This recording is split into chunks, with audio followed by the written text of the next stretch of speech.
दोस्तों, मैं डॉक्टर द्वारका प्रसाद। दोस्तों, आज हम जिस विषय पर चर्चा करने जा रहे हैं वो एक स्टूडेंट के लिए बहुत महत्वपूर्ण विषय है, बहुत इम्पोर्टेंस रखता है, उसके जीवन भर के लिए बहुत इम्पोर्टेंस रखता है। तो आज हमारा विषय है कैरियर काउंसलिंग। दोस्तों, कैरियर काउंसलिंग जो है एक प्रकार का एक सुझाव है, एक परामर्श है, एक सलाह है जो एक स्टूडेंट को 10th 12th और उसके ग्रेजुएशन के दौरान दी जाती है। पहले ऐसी सुविधाएं नहीं थी, आज मनोविज्ञान ने बहुत उन्नति की है और एक जो है स्टैंडर्डाइज्ड जो टेस्ट जो है उसके माध्यम से हम ये तय करते हैं कि एक स्टूडेंट के लिए क्या बेटर ऑप्शंस रहेंगे, चाहे वो सब्जेक्ट के लेवल पे हो चाहे कैरियर के लेवल पर हो। आज मैं आपको एक क्वेश्चंस जो है कुछ क्वेश्चंस आप लोगों के साथ शेयर करूंगा कि क्यों हमको देखने को सुनने को मिलता है कि एक जो है स्टूडेंट बीटेक करता है और बीटेक करने के बाद वो एमएनसीज में बहुत अच्छी जॉब लाखों रुपए की जो अपनी सैलरी वाली जॉब को छोड़ करके और फास्ट फूड के बिजनेस में आ जाता है या फार्मर बन जाता है या किसी और अन्य इसी तरह के नए बिजनेस में चला जाता है। तो ये स्टार्टअप करना कोई बुरी बात नहीं है, अच्छी बात है। लेकिन अब जो उसने टाइम अपनी डिग्री लेने में बिताया है, उसमें जो पैसा उसके पेरेंट्स का लगा है वो उसका कोई मायने नहीं है। फास्ट फूड में अब आप इमेजिन कीजिए कि एक जो स्टूडेंट जिसने बीटेक की है 12th के बाद और फिर वो 2-3 साल जॉब करता है आउट ऑफ इंडिया या इन इंडिया, और आफ्टर दैट वो उसके बाद जो है ये तक इस बिजनेस में चला आता है। उसको बुरा लगता है कि ये काम मेरे मन का नहीं है या मुझे ये करने में मज़ा नहीं आ रहा है, तो फिर वो आ जाता है फास्ट फूड में आ जाता है या कोई और इस तरह के फार्मर बन जाता है या कुछ और नई चीज़ें क्रिएट जो स्टार्टअप कर लेता है। तो ये सब चीज़ें बाद में क्यों होती हैं? ये इसलिए होती है कि उसने कैरियर काउंसलिंग नहीं ली होती है।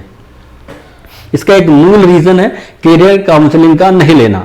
अब बात एक ये हुई, एक बात ये है कि आज वो जमाना नहीं रहा, आज वो समय नहीं रहा जिसमें एक डॉक्टर अपने बेटे को डॉक्टर ही बनाना चाहता था या बनता था, या एक टीचर एक अपने बेटे को टीचर ही बनाना चाहता था, और एक जो है बिजनेस क्लास व्यक्ति जो है अपने बच्चे को बिजनेस में ही डालना चाह रहा था। आज समय बदल गया है। आज बिजनेस क्लास जो लोग हैं वो अपने बच्चों को अच्छी अच्छी जॉब में देखना चाहते हैं, लाखों करोड़ों रुपए के पैकेज में देखना चाहते हैं, और जो डॉक्टर इंजीनियर के बच्चे हैं वो टीचर भी बन जाए, ये बहुत बड़ी बात होती है। कई कई जगह ऐसा होता है क्योंकि उनकी क्या आईक्यू लेवल क्या है डिपेंड इस पर करता है। तो काउंसलिंग बहुत ज़रूरी है।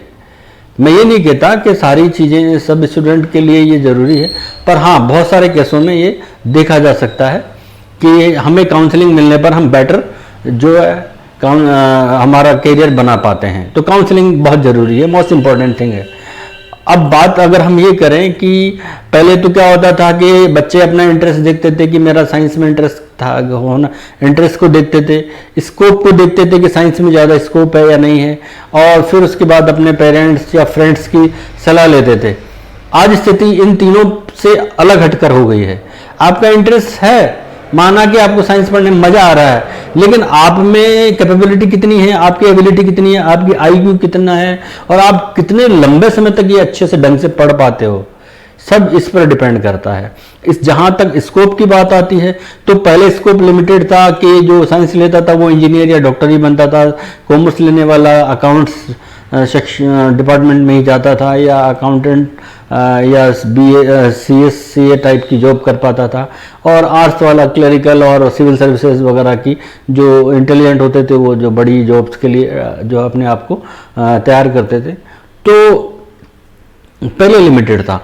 आज अगर आप साइंस की बात करें तो आप रिसर्च में भी जा सकते हैं, आप बायोटेक्नोलॉजी में भी जा सकते हैं, आप इंजीनियरिंग करते हैं तो इतनी सारी ब्रांचेस आ गई जिनकी आप अंदाज़ा नहीं लगा सकते। इसके अलावा साइबर जो है से रिलेटेड जॉब्स आ गए, कैरियर आ गए हैं, या जो IT से रिलेटेड बहुत सारे ऐसे जॉब्स आ गए हैं।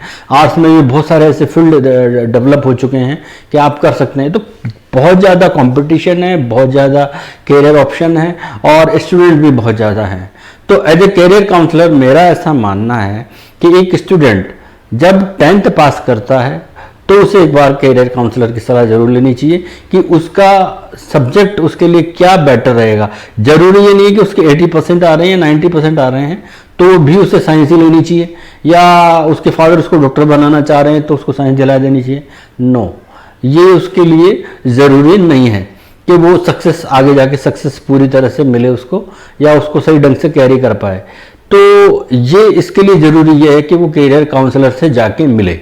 कैरियर काउंसलर क्या करता है, कैरियर काउंसलर का क्या रोल है, वो मैं बता देता हूं। दोस्तों, कैरियर काउंसलर सुझाव देता है, सलाह देता है, परामर्श देता है, और ये सब वो कुछ ऐसे टेस्ट होते हैं जो स्टैंडर्डाइज साइकोलॉजिकल टेस्ट होते हैं या प्रमाणीकृत मनोवैज्ञानिक टेस्ट जिन्हें कह सकते हैं, वो होते हैं। उनके माध्यम से स्टूडेंट का टेस्ट लिया जाता है जो उसके सब्जेक्ट को चुनने के दौरान या उसके जो है ग्रेजुएशन के बाद उसके कैरियर को चुनने के दौरान बहुत मोस्ट इम्पोर्टेंट रोल प्ले करते हैं। एक काउंसलर जो है, जब के काउंसलर के पास एक स्टूडेंट या एक जो है बैचलर जाता है तो उसका सबसे पहला काम होता है उसका एप्टीट्यूड टेस्ट करना। एप्टीट्यूड जिसे हम अभिरुचि परीक्षण भी कह सकते हैं। उसमें बच्चे का जो है बहुत सी चीज़ें उसकी देखी जाती है, उसका फिजिकल और मेंटल लेवल और सारा रुचि और क्या उसकी क्षमताएं हैं, वो सब उसका पता उस टेस्ट के द्वारा लिया जा सकता है। तो एप्टीट्यूड टेस्ट ये बहुत मोस्ट इम्पोर्टेंट रोल प्ले करता है कैरियर के दौरान, और अगर मैं कहूँ कि सब्जेक्ट के दौरान तो भी कोई इसमें बुरा नहीं होगा या कोई कमी नहीं होगी। तो एक काउंसलर जो है, जितने भी मनोवैज्ञानिक टेस्ट हैं जो प्रमाणीकृत हैं, जो स्टैंडर्डाइज साइकोलॉजिकल टेस्ट जिन्हें कह सकते हैं, वो उन टेस्टों के माध्यम से उसके शारीरिक हेल्थ या फिजिकल हेल्थ, मेंटल हेल्थ, या हम कह दें कि उसकी बौद्धिक क्षमता जिसे IQ टेस्ट कहा जाता है, बौद्धिक एबिलिटी कहा जाता है, कैपेबिलिटी कहा जाता है, या उसका पर्सनैलिटी टेस्ट के द्वारा उसकी पर्सनैलिटी का असेसमेंट किया जाता है कि किस तरह की पर्सनैलिटी उसके लिए, इस तरह की पर्सनैलिटी के लिए क्या टेस्ट क्या रहेगा, और उसका IQ लेवल क्या है कि वो कितने लंबे समय तक। आज हम शॉर्ट टर्म में कोर्स को तय नहीं कर सकते। हमारे स्कोप, हमारा इंटरेस्ट, हमारी जो फैमिली रिलेशन की जो एडवाइस है, ये शॉर्ट टर्म वर्क करती है। लॉन्ग टर्म वर्क तो हमें हमारा IQ लेवल क्या है, हमारा पर्सनैलिटी असेसमेंट कैसा है, हमारा जो मेंटल स्टेटस क्या है, हमारा फिजिकल स्टेटस क्या है, इसका जो रिजल्ट आता है, इनके टेस्ट किए जाते हैं, इनके द्वारा ही पता चलता है कि हमको क्या जो है कैरियर या सब्जेक्ट्स का जो है तय करना है, क्या लेना है और किस दिशा में जाना है। तो इसके लिए एक काउंसलर, आप देखिए, जब आप किसी काउंसलर के पास जाते हैं तो वो इंटरव्यू मेथड के जरिए भी कर सकता है, वो क्वेश्चनेयर के जरिए भी कर सकता है, IQ टेस्ट वो जरूर करता है, क्योंकि IQ टेस्ट के द्वारा वो ये देखता है कि ये स्टूडेंट किस लेवल पर इसकी IQ है, बिलो एवरेज है या जो है सुपीरियर, जो है उसकी कितना उसका IQ लेवल क्या है। इसके बाद उसका अचीवमेंट टेस्ट किया जाता है। तो अचीवमेंट टेस्ट में भी वो देखा जा सकता है कि किस चीज़ में ये ज़्यादा अचीवमेंट करने की योग्यता रखता है। तो ये सब चीज़ें एक स्टूडेंट या क्लाइंट या ऑब्जेक्ट को सही ढंग से सही डायरेक्शन देने के लिए बेहद ज़रूरी है। जब ये सब चीज़ें मिल जाती है, एक स्टूडेंट को सही डायरेक्शन मिल जाता है एक कैरियर काउंसलर के द्वारा, तो उसका भविष्य आनंदमय, उज्जवल और सिक्योर हो जाने के पूरे चांसेस हैं। और फिर ये ज़रूरी नहीं है कि वो पहले BA करे, फिर MBA करे और फिर सेल्स में उतर जाए। फिर वो जो तय करता है कि मुझे यही करना है और मैं इसी दिशा में रहूँगा और मुझे यही जॉब लाइफ टाइम करना है, तो फिर वो वही काम करता है, वो बीच में उसको बदलता नहीं है, क्योंकि यहाँ उसका डिसाइड हो जाता है। इतने सारे साइकोलॉजिकल टेस्ट करने के बाद या कैरियर काउंसलर से सलाह लेने के बाद वो उसको काउंसलिंग देता है, और काउंसलिंग के दौरान उसका उस पर कोई अपना सलाह नहीं थोपता है, वो उसको कोई रिस्पॉन्सिबिलिटी नहीं देता है, वो उसका खुद का इंटरप्रिटेशन पूरा निकल के आता है, आउटपुट आता है कि उसमें कितनी क्षमता है, कितनी बौद्धिक क्षमता है, कैसे उसकी पर्सनैलिटी है, कैसे उसकी आईक्यू लेवल है, कैसा उसका जो है मेंटल स्टेटस कैसा है, फिजिकल स्टेटस कैसा है, ये सब निकल के आता है और उसको बहुत अच्छे से काउंसलिंग दी जाती है और अच्छे से समझाने के बाद ये तय हो जाता है कि उसे किस दिशा में जाना है।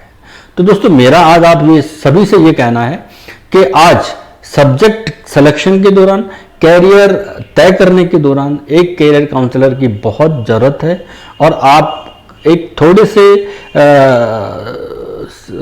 जो है काम के लिए आप बहुत ज़्यादा नुकसान नहीं करना चाहेंगे, ऐसा मेरा मानना है, क्योंकि कैरियर काउंसलर के पास जाना कोई बहुत मुश्किल काम नहीं है। हाँ, आप एक बड़ी डिग्री लेते हैं और फिर किसी दूसरे बिजनेस में चले या काम में चले जाते हैं तो वो आपके लिए वो टाइमिंग, वो पैसा, वो सब बेकार हो गया। तो याद रखें, आपको अगर थोड़ा बहुत भी कंफ्यूजन हो रहा है कि क्या करें क्या नहीं करें, ये पापा ऐसा कह रहे हैं या मुझे ऐसा करना चाहिए, मेरे लिए ये बेटर होगा, जब इस तरह के सवाल लगातार आपके दिमाग में 1 से 2 दिन बने रहें तो आप कैरियर काउंसलर की सलाह लें और जो भी नज़दीकी आपके पास काउंसलर है उस तरह उससे जानिए। और आज तो बहुत सारी एजेंसियां इस तरह की काम कर रही हैं। आप मुझे भी अपने कमेंट बॉक्स, मेरे कमेंट बॉक्स में आकर अपने कमेंट कर सकते हैं और इसके बारे में और ज़्यादा जानकारी जान सकते हैं। तो दोस्तों मेरी आज का ये टॉपिक यहीं तक था। थैंक यू वेरी मच, धन्यवाद।